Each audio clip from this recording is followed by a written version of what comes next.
I am your hero, সত্যি বলছি তোকে ছাড়া। ঢাকায় সিনেমার নবাগত নায়িকা রাজদীপা অভিনয়ের নাম লেখানোর আগে জাতীয় ব্যাডমিন্টন দলের অনূর্ধ্ব 18 সদস্য ছিলেন তিনি। খুলনা বিভাগে চ্যাম্পিয়নও হয়েছিলেন, কিন্তু ব্যাডমিন্টনকে বিদায় জানিয়ে চলচ্চিত্রে ক্যারিয়ার গড়ার লড়াই করছেন তিনি।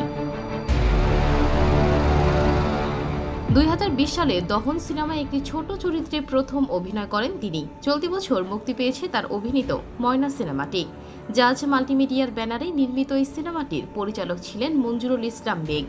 এদিকে চলচ্চিত্রের পাশাপাশি প্রথমবার র্যাম্পে শো স্টপার হিসেবে হাঁটলেন এই নায়িকা।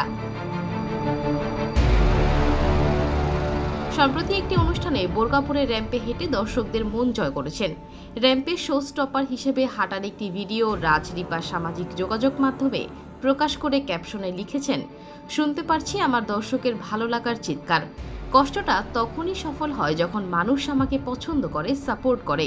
শো স্টপার হিসেবে এই প্রথম আমার র্যাম্পে হাঁটা, তাও শরীরে 103 ডিগ্রি জ্বর নিয়ে। ওয়াও হাবিবি, সুবাহানাল্লাহ, মাশাআল্লাহ, মারহাবা বলে মানুষের চিৎকার আমার কাছে সত্যি স্মরণীয় হয়ে থাকবে। আপনাদের এই উৎসাহে র্যাম্পে রেগুলার পাবেন ইনশাআল্লাহ।